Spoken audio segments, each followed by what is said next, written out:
afternoon. I'm Brennyn Malloy, and I am the co-owner of the House of Compassionate Gratitude. And we're going to be talking about being happy. Before I get into the meat of the discussion, I just want to apologize for the change up in doing it here on Facebook Live instead of Zoom. Not really sure why, but I got that pretty little colorful spinning circle for quite a bit. So it wasn't working to log in. So here we are. This is our workaround.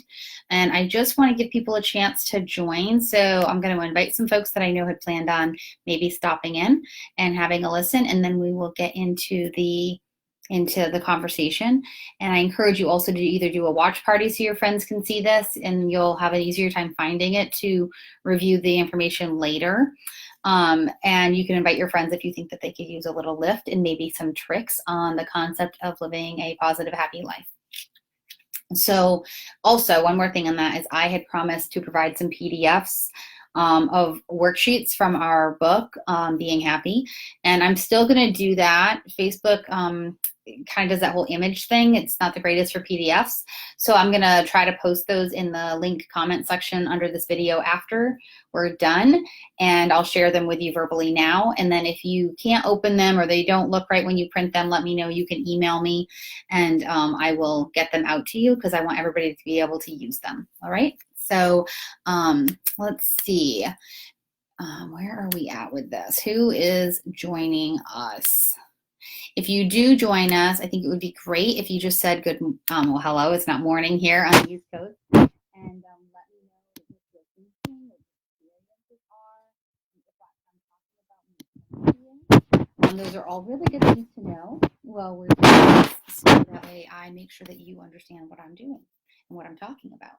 So the first thing I want to say about being happy is we believe, we being the House of Compassion and Gratitude, my business partner and I, those that I work with, that happiness is a state of being.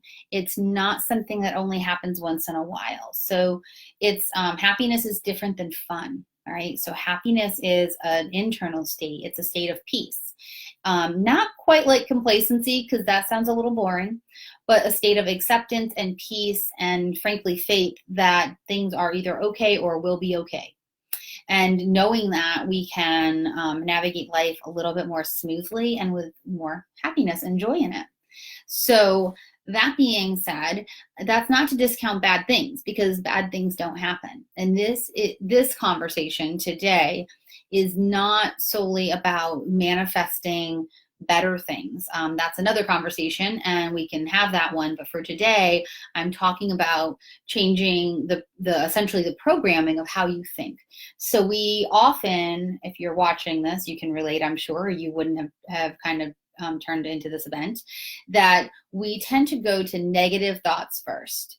And in that, it can be a very heavy mindset. It's a heavy way to walk around if every time, you get into the car, you're worried that you're going to have a flat tire, or you're going to the store, but they're going to be out of what you want, or you turn on the news to see something negative today.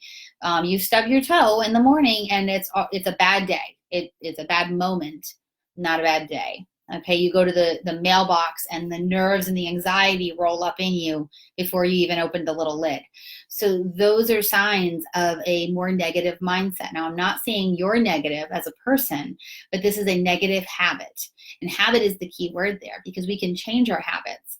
And in changing our habits and our thought patterns, we can change the way we interact with the world around us to a more positive one. And that comes from within. That's not an external source. No one's going to make you happy. No one else externally is going to make you happy. You have to address your happiness, and you have to differentiate for yourself happiness versus fun. So fun is a concert, a day at the beach, a visit with someone you love, a good movie, a great meal, laughing.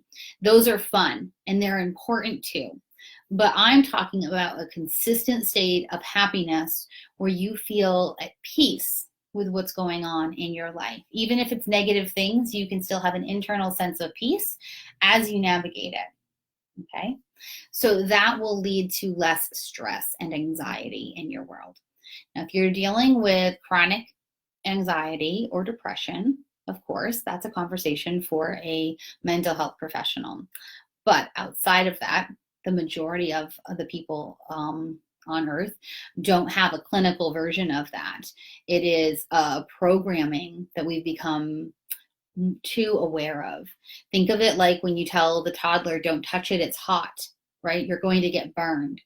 So there's a difference between saying it's hot and it's going to get burned. If you just say don't touch it, you'll get burned, that's fear. I'm not getting a reason. If it's hot, you will get burned. There's learning in it, right? So when we feel those things that are uncomfortable, it's hot, right, is the why, it's the how, get burned is the negative result. So always look for the learning between where you are and the negative, because then you're going to understand it better and you're going to navigate it better and you're going to know, don't touch hot things, you'll get burned. So the tools I have for you, which bear with me, it's a little bit different, obviously, of a format than doing this on Zoom and sharing your screen. So let's see. So the first one I want to talk about is, it's a longer term. You know what? I don't want to go with that one first. I don't know why that even opened up first. We want to do something immediate. That's what we want to do. Long-term things are great, but let's start with what we can do today. So we have a worksheet. Again, it's one of the ones I'll share with you if you'd like it. And it's called Shifting to Gratitude in the Moment. So what the worksheet asks you to do is identify where your worry triggers are. Is it work? Is it money? Is it health? Is it relationships? Is it education for yourself or someone you love? So those are the worry triggers. Now, a worry trigger is not a situational thing necessarily. It can be, but it's more of a persistent, pervasive feeling. Okay, I have a good job and I'm paid well, but I still have negative thoughts about money and I worry. And it's often built up from things you've heard throughout your life, but it would be a worry trigger whether it's currently true for you or not. Okay, you can be wonderfully fit and healthy and still feel a health trigger. I'm always worried that something's wrong with me. Did I eat the wrong thing? Do I need to go to the doctor? What's that dot? Now, that's not to say don't get your things checked out, but if it's a consistent, pervasive fear, then it's a worry trigger, okay? So we need to identify those. And then when we feel them, when we feel it come up, and you know what it feels like, right? It's like that heaviness and that, okay, I'm going to get through it, right? I'm going to get through it. It's a great thing to say. But you know, the other thing to say, the other place to go is a very meditative state. And in that meditative state, you can change how your brain is reacting. So what we do is we just say thank you. And it's not thank you for my job. It's not thank you for my good health. That's what we might be thankful for those things, but not in the purpose of this exercise. In this exercise, you're just going to repeat, thank you, thank you, thank you. Because the words thank you are known to relax the brain. The brain is more relaxed when we're in a state of gratitude. So even if you're just saying it, thank you, thank you, thank you, thank you, thank you, you are telling your brain you're grateful. And that shift in the energy of how you're thinking will relax your brain, will relax your mindset, and often does then create a field of more abundance or more happiness. It can take practice. When I first started doing this activity, keep in mind that every activity that we use in the workbook, Being Happy, is something that myself or my business partner, John, have actually done ourselves. So none of them there are activities that we just pulled from someplace else and gave to as a source. It's things that we've actually done. So from personal perspective with thank you, thank you, thank you, I thought it was the silliest activity I had ever heard of when I first heard of it. I thought I've heard of thank you for my coffee, gratitude for specific things.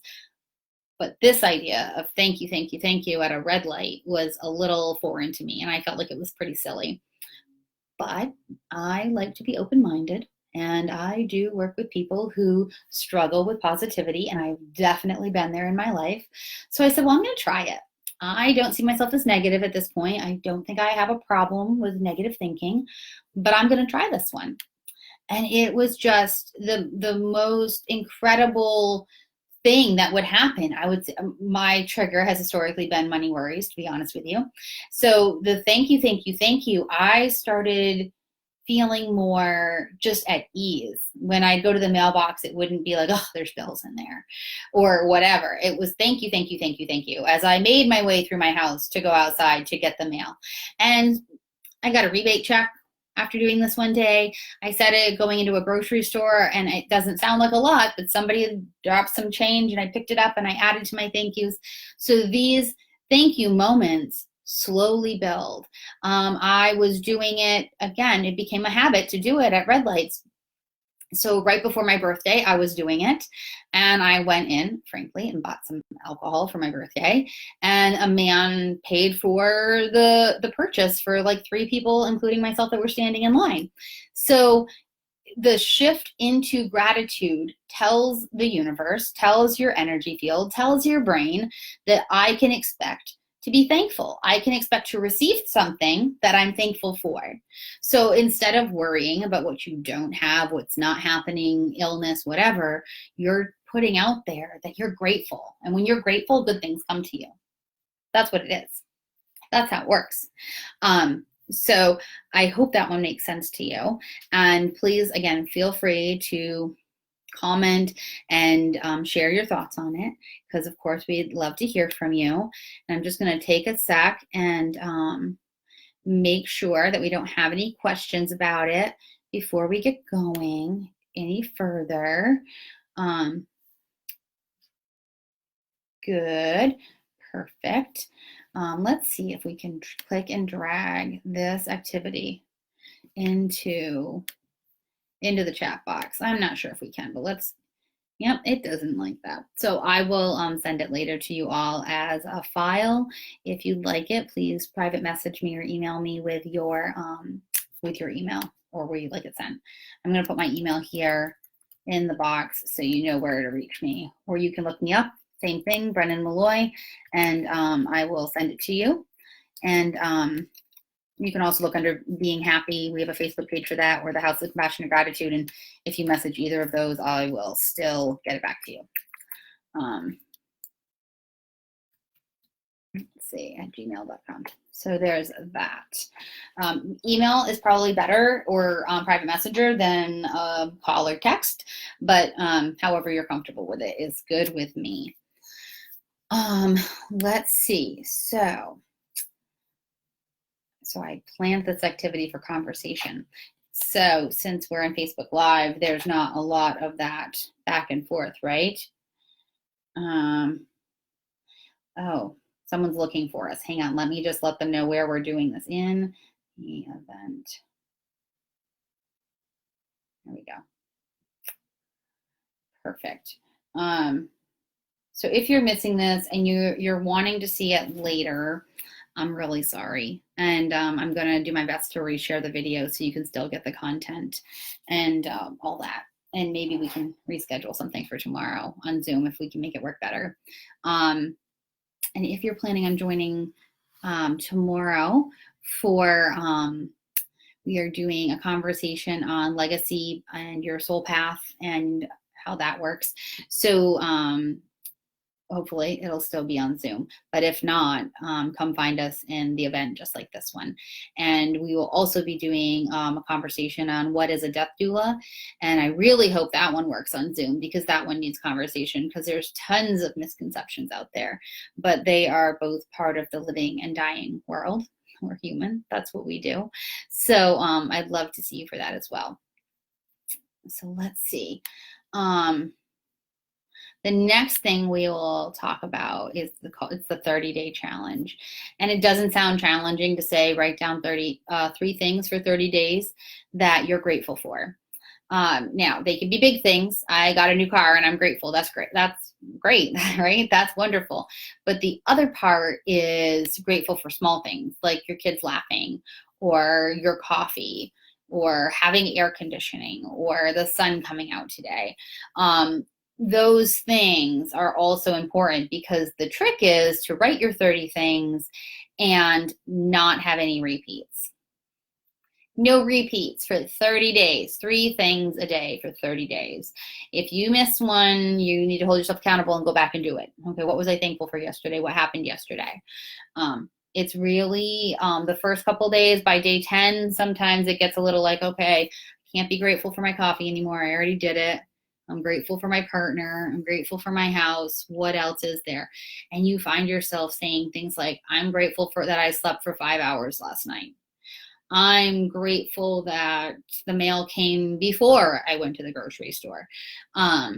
Little things. I'm grateful that my Nana and Papa taught me how to make bread.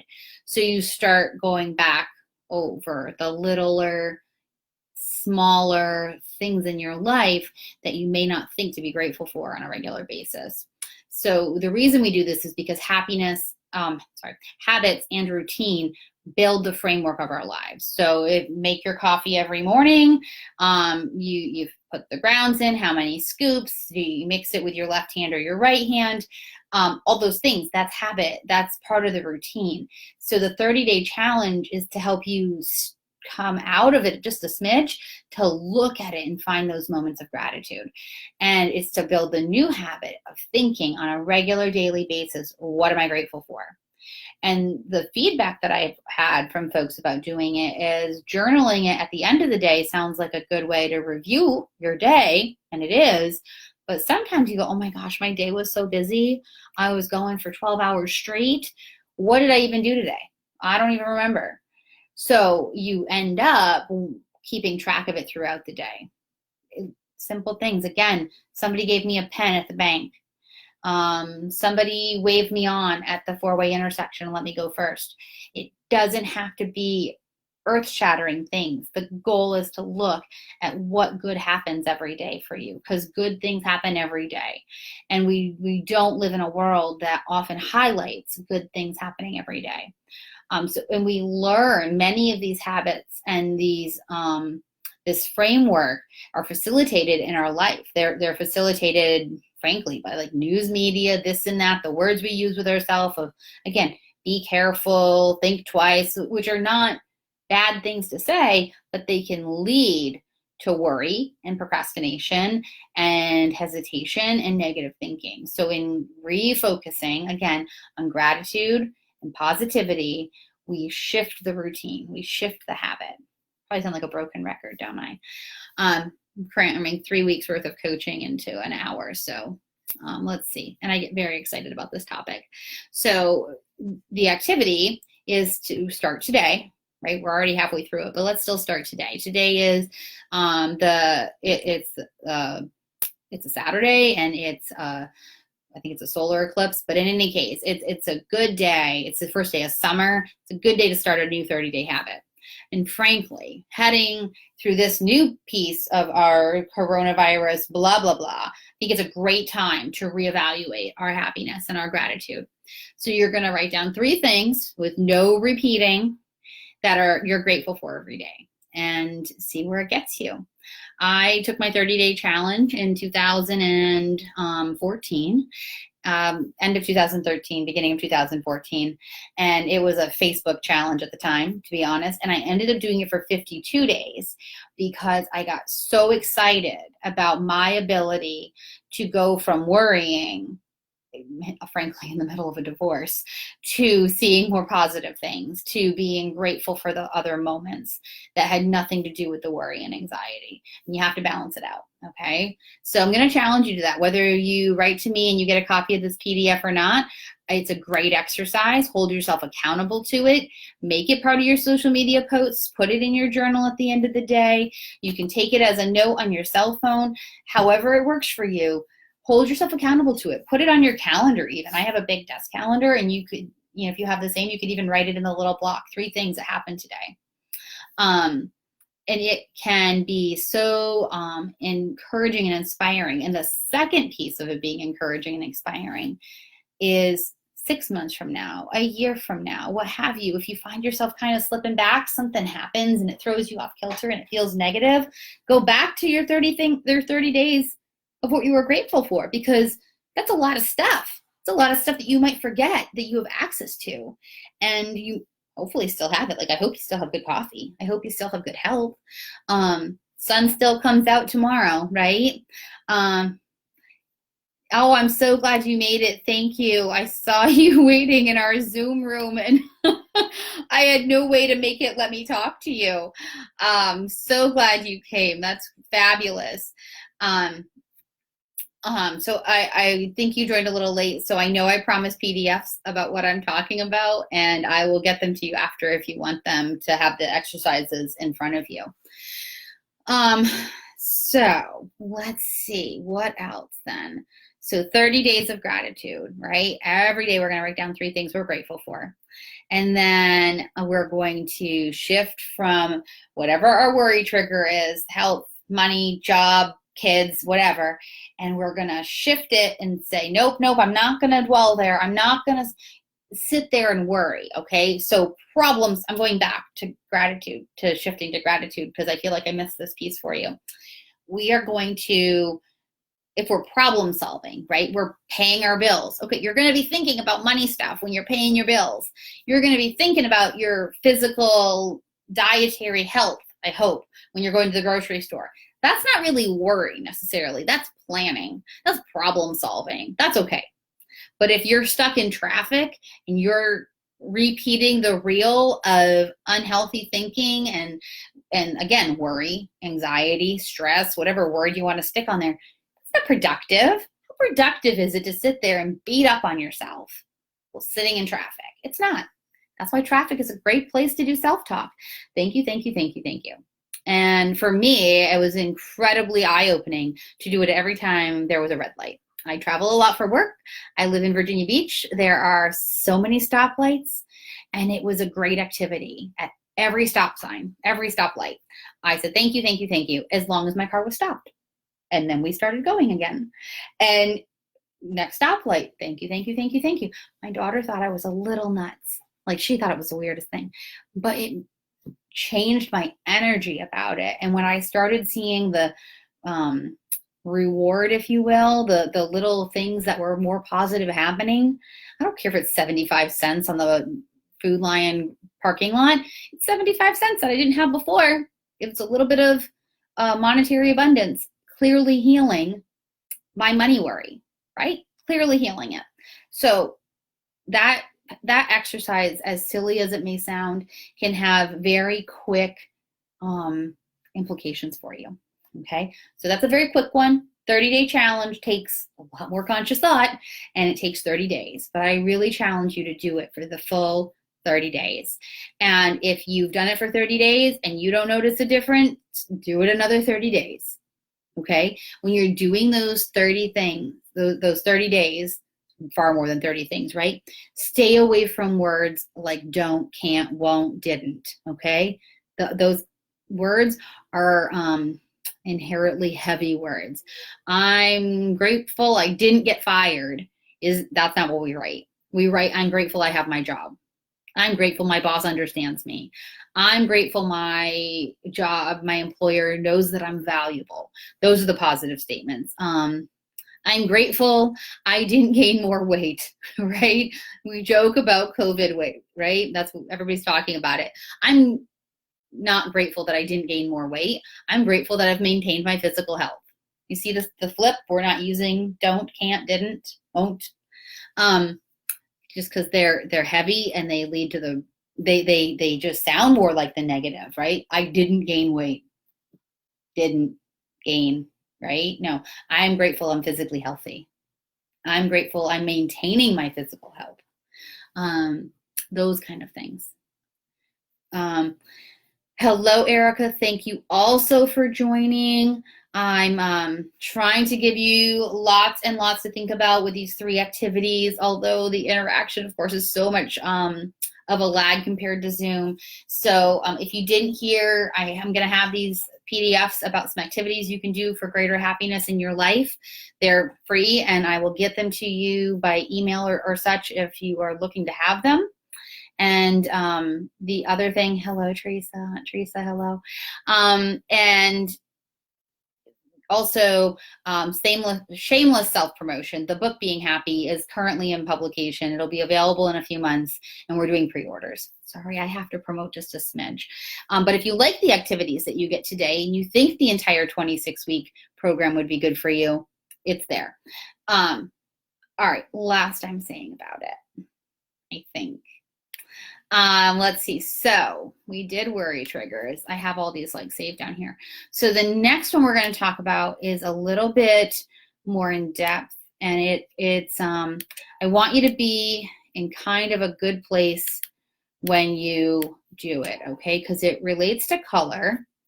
And when we talk about the colors we wear, sometimes it's clothes, okay? Like right now, I see a whole bunch of ladies watching, and if some gentlemen join us later, you probably get it too. The idea of what we wear is also how we're seen, and it can have a really profound impact on how we look at ourselves.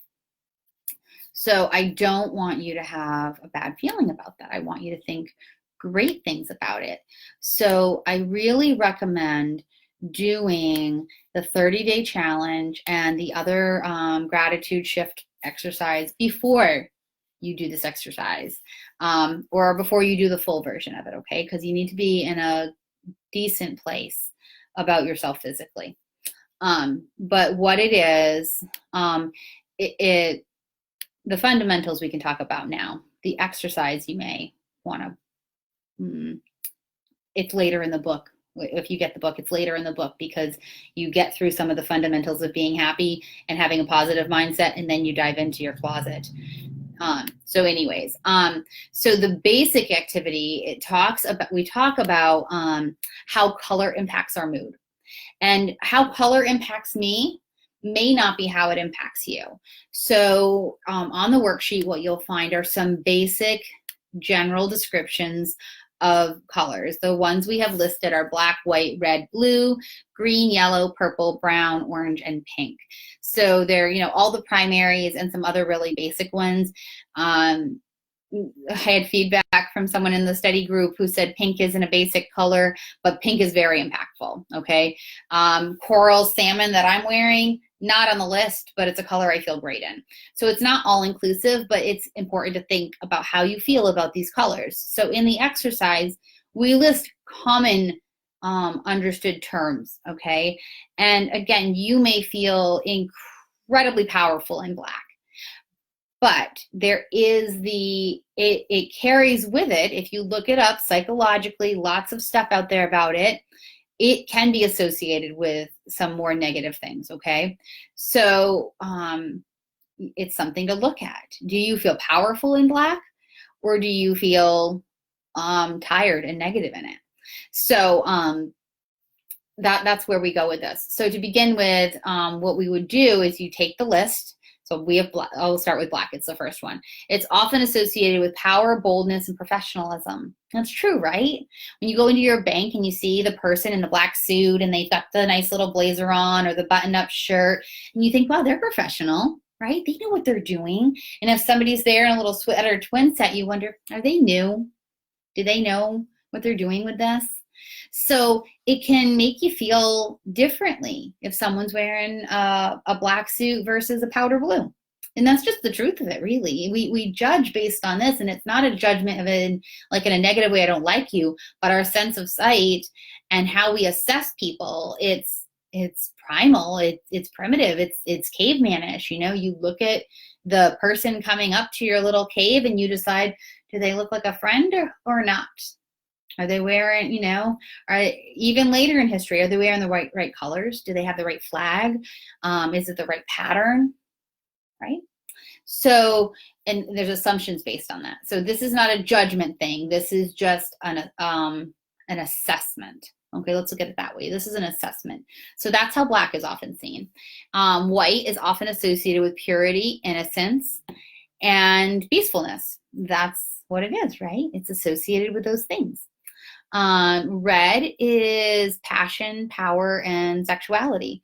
Now, for me, red is also associated with Christmas, because I'm a little Christmas crazy. But those are the other feelings that go along with it.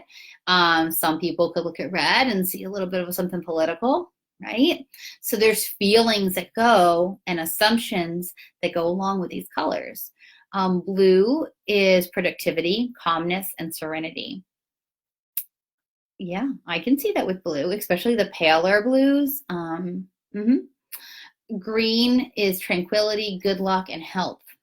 But green's a good example. What else do people say about green, right? You're green with envy, right? So when you wear green, do you feel lucky? Do you feel healthy?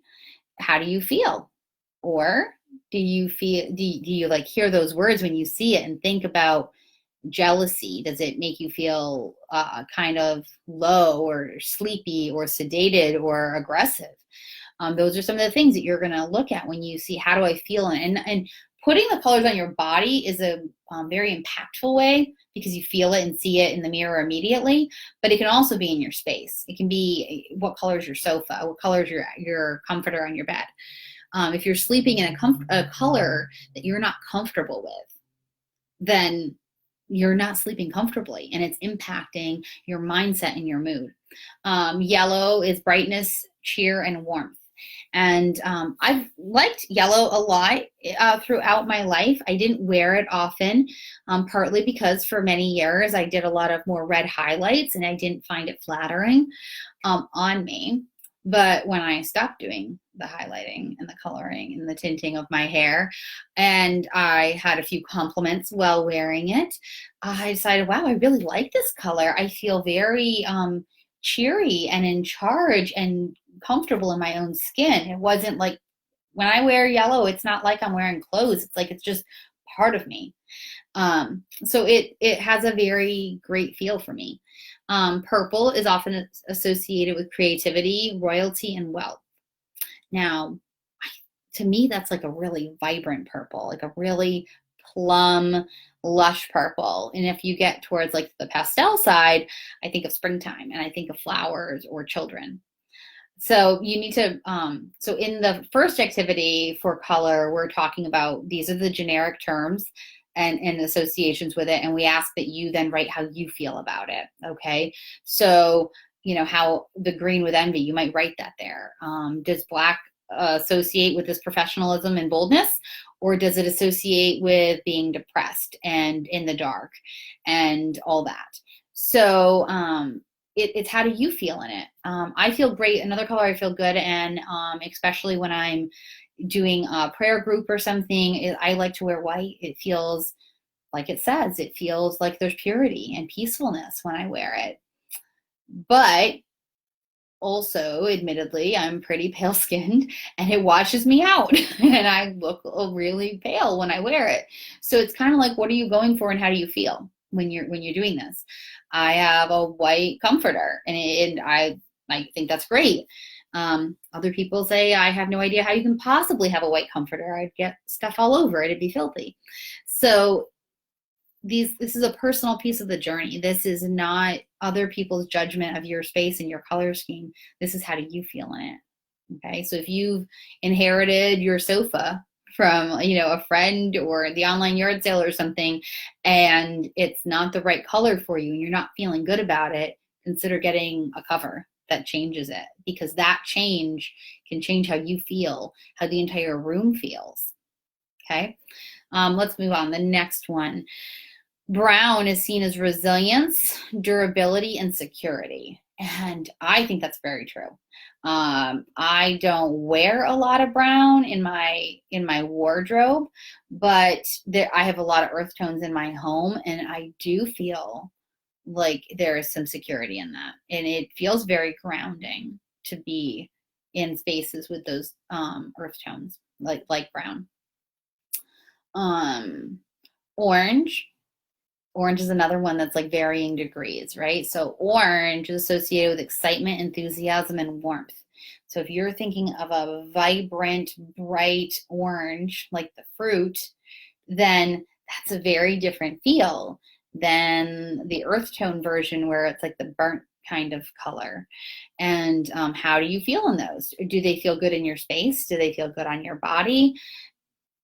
It's something to think about. And orange is a color that I think that's underused. I think it's something that we could use more of, because who doesn't need more enthusiasm? I know a lot of people who need more enthusiasm. So pink is often associated with love, romance, and femininity. when I was a younger person, I did not like the color pink at all. Like pitch a fit as a kid if you tried to put me in a pink dress. I've always been a little controlling. Anyway, I didn't like pink. But even before I knew I was pregnant for my daughter, I remember being in the pharmacy and buying pink nail polish for my toes. And it was like the first time in my life that I ever bought pink. And it made an impact. It coincided with femininity and motherhood and this warmth of nurturing for me. So I don't often wear pink on my toes anymore. She's kind of growing up more of a red now. But in any case, it definitely lined up for me that's a soft color. It feels very feminine. So those of you who have joined, if you have thoughts on colors like that, I would love to hear them. Ones you adore, ones you don't. I think they all have their place in what we do with them, but we all have to use them appropriately for our own energies and how we're feeling. Let's see. So the next activity, once you've made that list, you've read the list and you've written down your own feelings about these words, these color words for your wardrobe or your home. The next activity makes it real personal.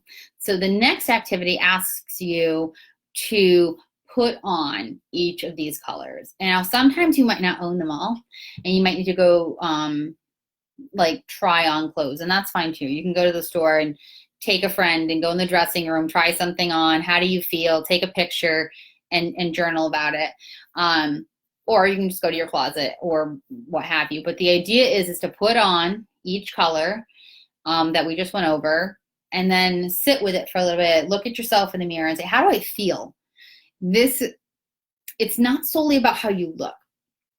So if I put on a royal blue shirt, I feel very confident. I feel very in charge and in control and like I know what I'm doing. I hope I always know what I'm doing, but you know what I mean? Like sometimes you just feel more confident. So I feel that. So you do have to like look at yourself, but it's not so much I'm looking at myself to see if it's flattering. That can be part of it, but it's more assessing your emotional connections with the color. Okay. Did somebody make you wear pink so now you don't like it? That's a reason. You're going to write down, I don't like how I feel in pink because it reminds me of when so-and-so made me wear pink. Okay, you probably are not going to be comfortable in pink until you deal with that issue. But in any case, how do you feel when you wear green? Do you feel like a leprechaun? do you feel lucky? Do you feel confident? How does it feel? If you find one, let's see, so like white or pink or yellow, that in some versions of purple, although it's not listed, blue, I guess, they can be very calming and serene and peaceful. So when you put them on, do you feel that way? Because if you feel peaceful wearing a pastel purple, maybe that's what color your curtains in your bedroom should be. Maybe that's what your pajamas should have. It is some of those pastel purple colors. Because the idea is to understand where your shifts are. How do I feel about this and does it coincide with what I'm doing? Right? So again, when I'm doing a prayer group, I like to wear white. I like to wear yellow. That's good. When I'm teaching, I like to wear blue. It feels good to me. If I'm meeting with a realtor about looking at office space, I'm going to probably wear something black, probably at least the slacks.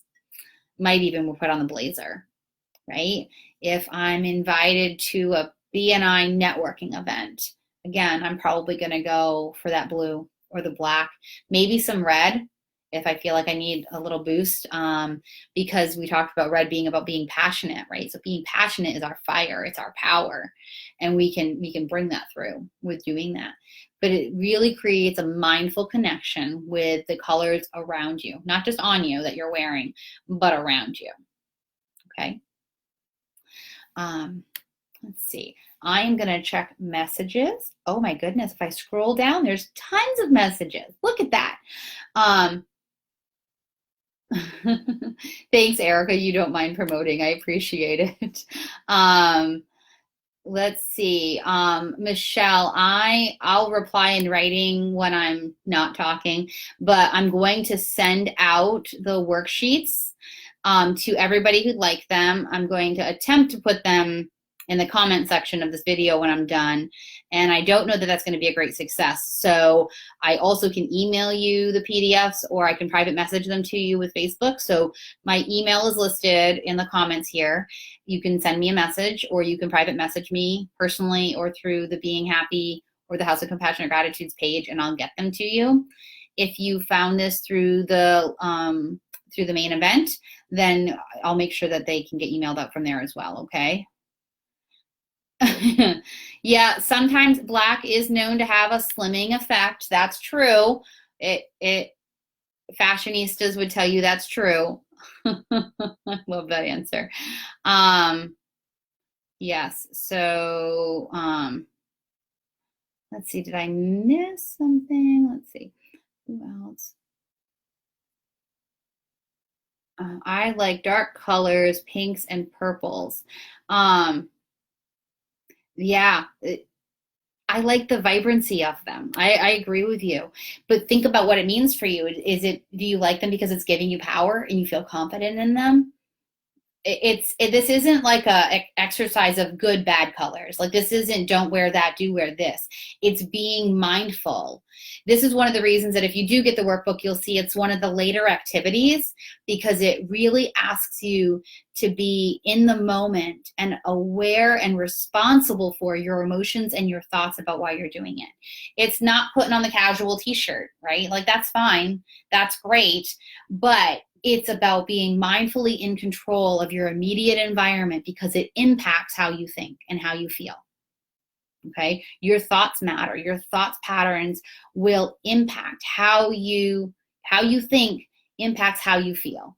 Okay? So if you can train yourself, retrain yourself to think kindly, think with gratitude, think with positivity. So when something comes up, you don't immediately go to, oh no, you go to what if. And what if something good instead of what if this blah, blah, blah bad happens. It's going to shift your whole life, because now you're looking for opportunity for greatness instead of worrying about failure. And clothes and how you dress and how your home is decorated impact that tremendously. So just remember, it's not a right or wrong thing. Coral and violet. So I like violet as a color. In space, I don't like it on me, but I love coral, especially the deep kind like I'm wearing. Purples, greens, and blues. Yeah, I really like the deep greens also in the fall, like the earthy, leafy kind of green. I love that. Nobody apologized for being late. This was totally a shift up. We rolled with it and decided to go on Facebook Live because Zoom was being a pain on my computer. So that's what it is. So thank you for joining. And the good thing about it being here on Facebook Live is that you're going to be able to go back and rewatch it. In Zoom, that's a little bit more challenging to do sometimes. So this could be a really great change, right? Let's see. So those colors rule my life. Yeah, I looked at my closet when we moved a few months ago, and I realized I've got a lot of blue in here. Like, I've got blue for spring, I've got blue for winter, there's a little sweater. I'm like, oh, I got a lot. Maybe I don't need any more of that. You joined from South Africa. Isn't it great that this is online? Because when this was going to be in person in West Virginia, that would have been a trip, right? Like, that would have been some travel. Thank you for joining us. Yeah. Let's see. I don't recommend posting your email. I think it could be a privacy thing, okay? So I feel like everybody in the group right now, you all seem lovely to me, but this is going to stay on Facebook Live and can be rewatched over and over again months or years from now. So please, I don't recommend posting your email if it's not already public. Mine's already public. You can get it on my website.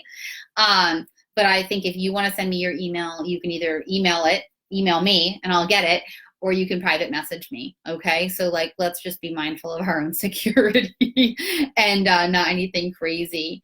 Okay, let's see. Black is definitely a power color. Yeah. When I was in banking, and I worked in banking for almost like 12-ish years, and yeah, I had a rule: Monday and Friday were the black suit days.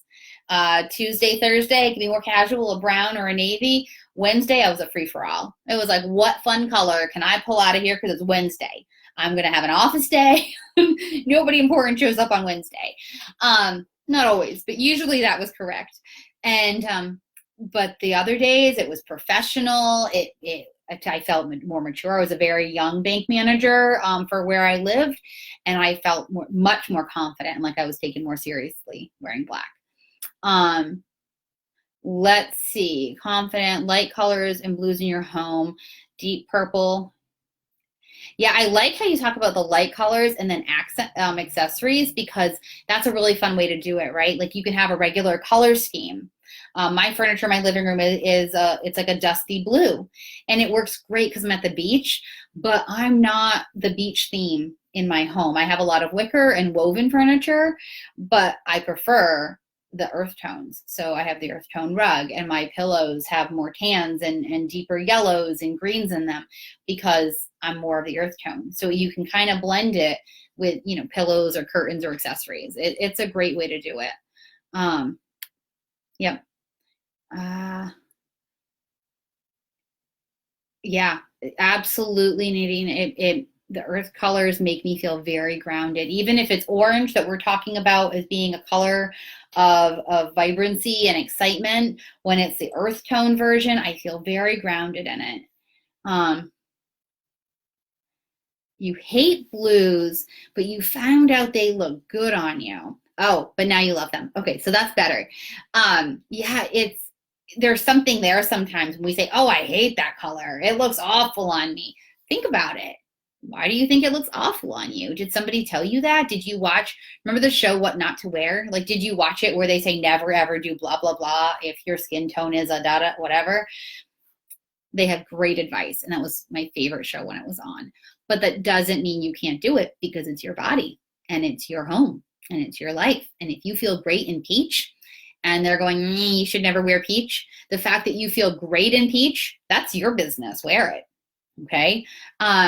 My daughter, like a lot of adolescents, went through a period where everything was black jeans and grunge t-shirts. And I had a few adult friends who said, oh my gosh, is she depressed? Is she sad? Is this a body image? It was none of those things. She was in middle school. She was exploring bands and music and anime and all these things. And it was just what she was doing at the time. She was far from depressed.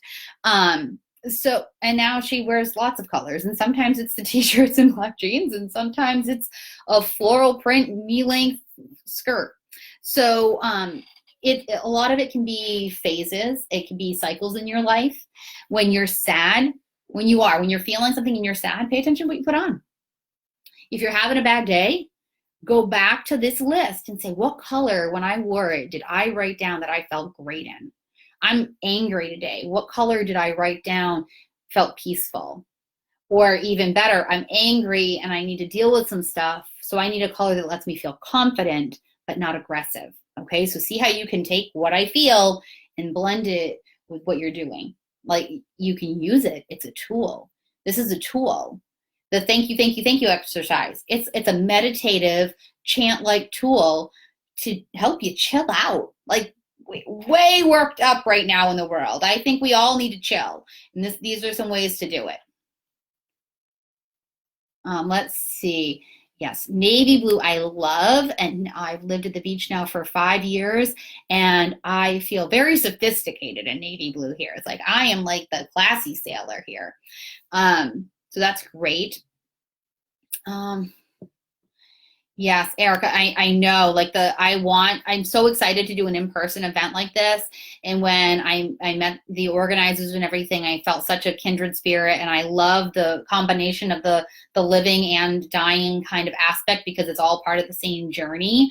But as much as I'm excited to have that on the East Coast, I also love that it's online, because we are reaching so many people these 3 days, and we are expanding our network, and we're finding like-minded people, and we're finding good resources. Many of the other presenters You know, they're on the East Coast also, and I've never heard of them. So this is a great resource for all of us. And you joined us from Germany. That's wonderful. That's so cool. I have a client who has just started studying German, and I think it's going to be so fun for her. Let's see. I think I wear it because I'm an end-of-life practitioner, but I secretly love wearing black, and my colorful personality is loud enough. You're right. That's funny. Yeah. So that's an interesting comment. You know, you brought your profession into it, just like I did with banking, right? Like what's acceptable for what I do. It's a big thing, right? Like, is this acceptable in my environment? Now, I'm not saying you shouldn't wear work appropriate clothing, or if they have a dress code, those are important things. But you have a personal life. When I had a dress code of suits all the time, my nails did not always feel compliant because it was I got my nails done and I had them done in vibrant colors. My blazer might be black, but the blouse underneath often had a lot of color in it because it was a way for me to bring my personality out. Now, I do end-of-life coaching as well, that I'm going to talk about tomorrow more, the concept of being a death doula and what that is to me, and then what it is outside of my own personal perspective.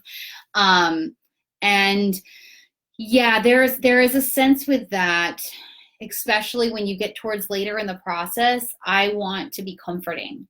I'm aware of how I'm dressing that I feel, but I'm also aware of who I'm going to be around and what's going to be comforting in my appearance. If we're at the final days of someone's life and I show up dressed in a black suit, that might not make them feel comfortable. It wouldn't make me feel comfortable. So yeah, it's being aware of your surroundings. And I mean, I even think about nursing. Okay, so I have a friend who works in a hospital setting, and some of her clothes for work, what they call smocks, I guess. I'm not really sure. I'm not in the field. But anyways, they're fun, right? Like they've got cartoon characters on them. And my daughter was little. They had those little scrunchy looking elephant things on the stethoscope. So wearing a gray stethoscope with an elephant around your neck is probably not what you're doing at home.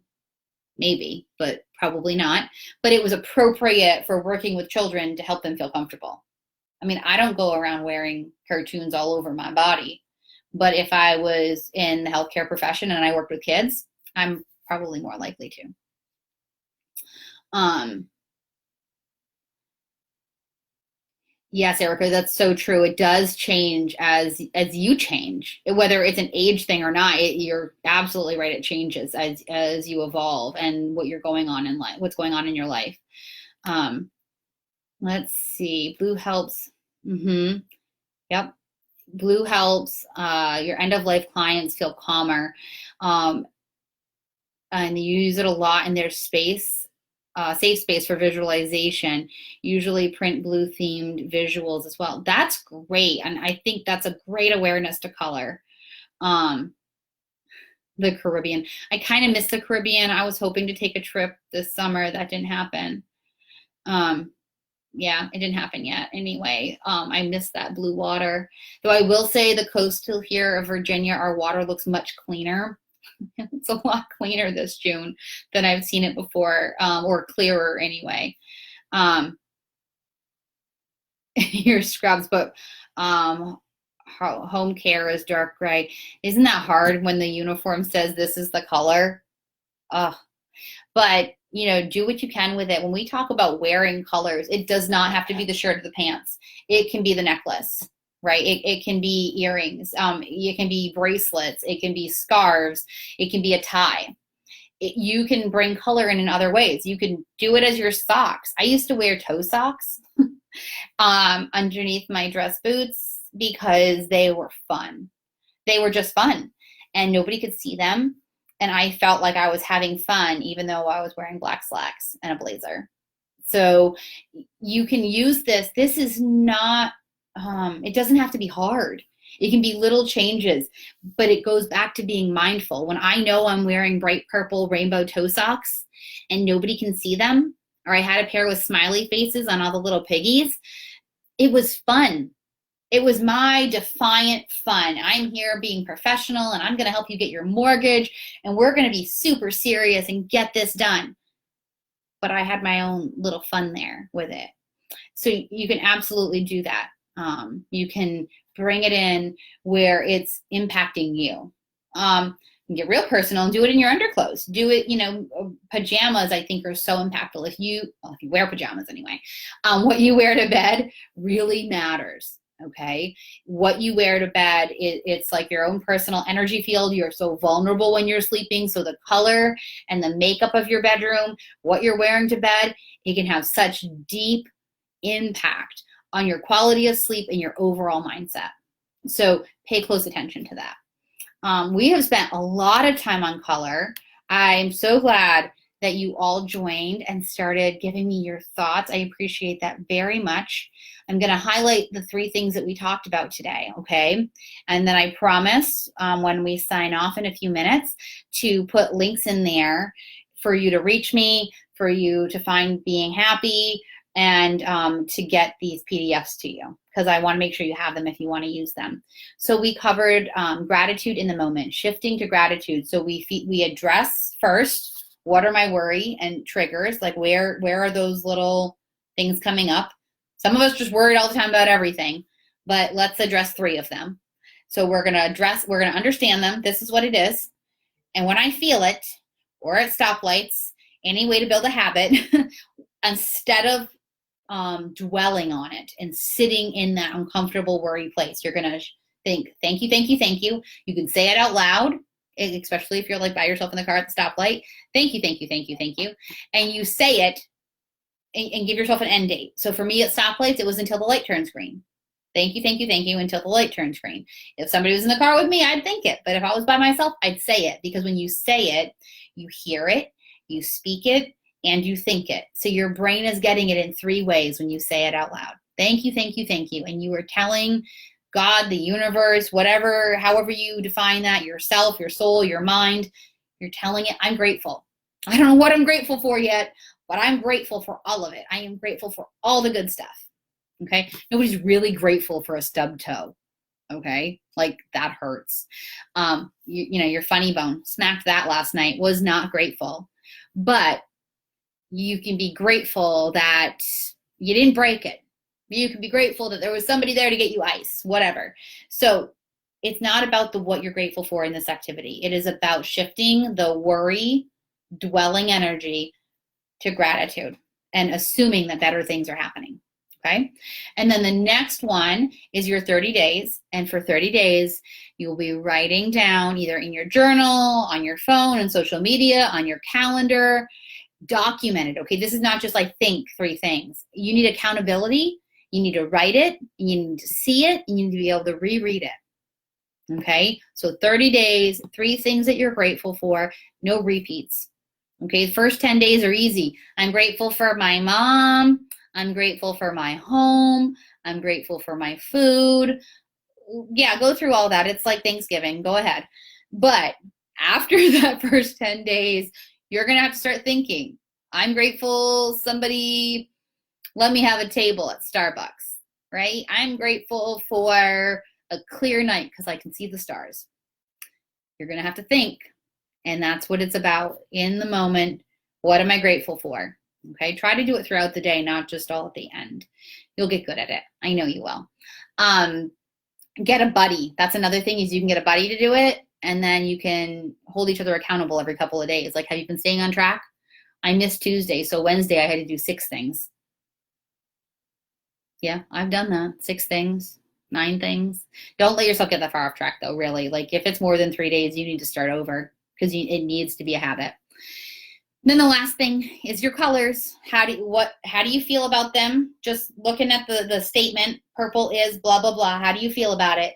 And then the next activity, after you become mindfully conscious of what your raw thoughts are about those colors, how do you feel wearing them, and how do you feel about them in your space? So you're going to put them on your body, preferably, because it's your most immediate space, and then address it from there. And again, it's not a good or bad. It's mindfulness, okay? What are good colors for better sleep? The pastel colors are better for sleep. They just are. So the muted, lighter tones are better for sleep. It's not really like that's true of any gender, right? Like anybody, you're going to sleep better in calmer colors. So it could be blues and greens if you feel calm with them. Okay, red, it could be great in a bedroom. I have a red curtain and some cardinal images on the wall.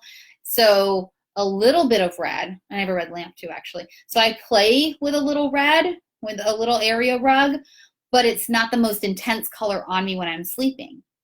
Okay, so red in a bedroom can be passionate, it can be sexualized, it can be powerful, it can also be aggressive. I'm so sorry, my allergies are bugging me a little bit right now. But so how do you feel about it when it's that color? I don't see orange as a color to sleep in.